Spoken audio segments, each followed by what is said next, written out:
अपने हृदय में विराजमान श्री गुरु महाराज जी का ध्यान करते हुए बड़े प्रेम सहित बोलिए जयकारा बोल मेरे श्री गुरु महाराज की जय। सतगुरु और ध्यान।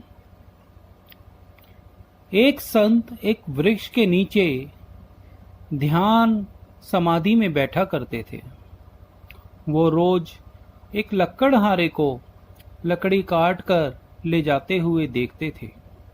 एक दिन उन्होंने उस लकड़हारे से कहा कि सुन भाई, तू दिन भर लकड़ी काटता है, 2 वक्त की रोटी भी नहीं जुट पाती होगी। तू इस जंगल में जरा आगे क्यों नहीं जाता? थोड़ी आगे एक चंदन का जंगल है, एक दिन लकड़ी काट लेगा तो 7-8 दिन तेरे खाने के लिए काफी हो जाएगा। गरीब लकड़हारे को विश्वास नहीं हुआ, क्योंकि वह सोचता था कि जंगल को जितना वह जानता है और कौन जानता होगा। जंगल में लकड़ियां काटते काटते तो उसकी जिंदगी बीत गई थी। ये संत यहाँ बैठा रहता है वृक्ष के नीचे, इसको क्या पता होगा कि जंगल में आगे क्या है। मानने का मन तो बिल्कुल ना हुआ, लेकिन फिर सोचा कि हर्ज ही क्या है, कौन जाने कोई बात सही निकल जाए, फिर झूठ कहेगा भी क्यों। वैसे तो संत है, शांत प्रवृत्ति का आदमी मालूम पड़ता है, मस्त आदमी है। वैसे कभी बोला भी नहीं इससे पहले, आज पहली बार इसने मेरे को कुछ बोला है। एक बार प्रयोग करके देख ही लेता हूं। संत जी की बातों पर विश्वास करके वह आदमी जंगल में आगे गया। लौटा, वहां से वापस लौटा तो संत जी के चरणों में सिर रखकर रोने लगा। कहा कि हे प्रभु, मुझे क्षमा करो, मेरे मन में बड़ा संदेह आ गया था, क्योंकि मैं सोचता था कि मुझसे ज्यादा लकड़ियों के बारे में कौन जानता होगा, मगर मुझे चंदन की पहचान ही नहीं थी। मेरा बाप भी एक लकड़हारा था, उसने भी सारी जिंदगी जंगल में लकड़ियां काटी, पर चंदन के विषय में उन्हें भी कोई ज्ञान नहीं था। हम यही जलाऊ लकड़ियां काटते काटते जिंदगी बिताते आ रहे हैं। हमें क्या पता था कि चंदन क्या होता है। हमें भी चंदन मिल जाता तो हम भी काट कर बेच आते उसे ऐसे ही। तुमने आज मुझे पहचान बताई है, तुमने उसकी गंध जतलाई है, तुमने ही मुझे उसकी परख दी है। मैं भी कैसा अभागा हूं, काश पहले पता चल जाता। संत जी ने कहा, कोई फिक्र ना करो, जब पता चला तभी जल्दी है, जब जागा तभी सवेरा है। उसके बाद उस लकड़हारे के दिन बड़े मजे से कटने लगे। एक दिन काट लेता तो 7-8 दिन आराम से कट जाते, किसी चीज की जरूरत ही ना रहती। एक दिन फिर संत जी ने कहा कि मेरे भाई, मैं तो सोचता था कि तुम्हें अक्ल आ जाएगी, जिंदगी भर तुम लकड़ियां काटते रहे, आगे ना गए। तुम्हें कभी यह सवाल नहीं उठा कि चंदन से आगे भी कुछ और हो सकता है? उसने कहा, यह तो मुझे सवाल ही नहीं आया, क्या चंदन के आगे भी कुछ और है? तो संत जी ने कहा, चंदन के आगे जरा जाके देखो, वहां चांदी की खदान है। लकड़ियां वकड़ियां काटना छोड़ दो, एक दिन ले जाओगे तो 2-4-6 महीने आराम से कट जाएंगे। अब संत जी की बात पर उसे पूरा भरोसा था। बिना संदेह किए वे आगे की ओर भागा।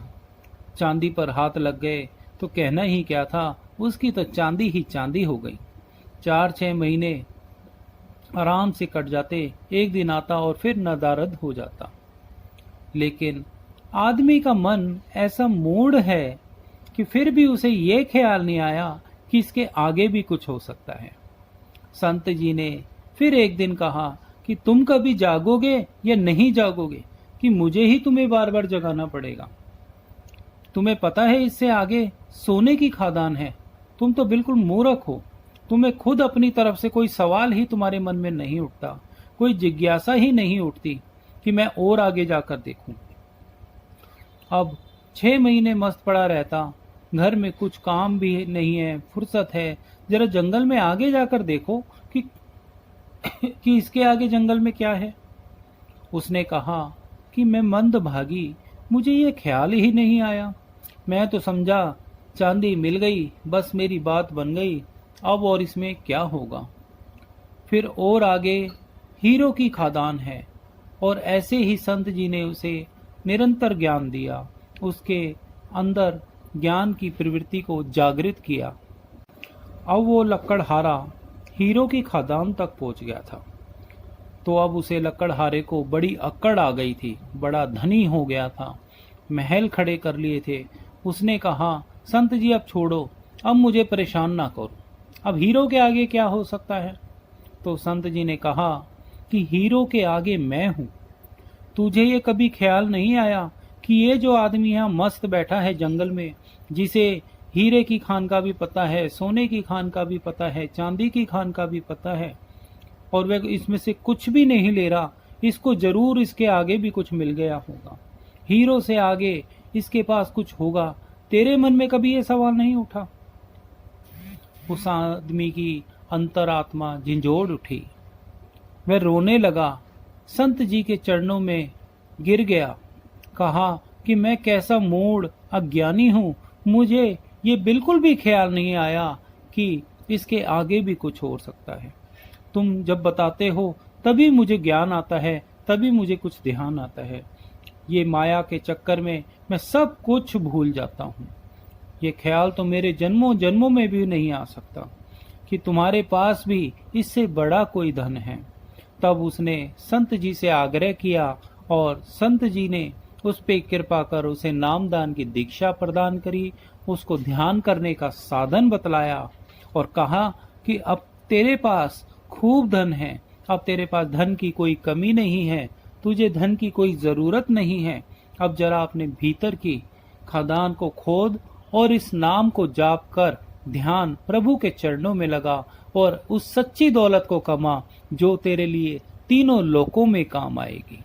बोलो जयकारा, बोल मेरे श्री गुरु महाराज की जय।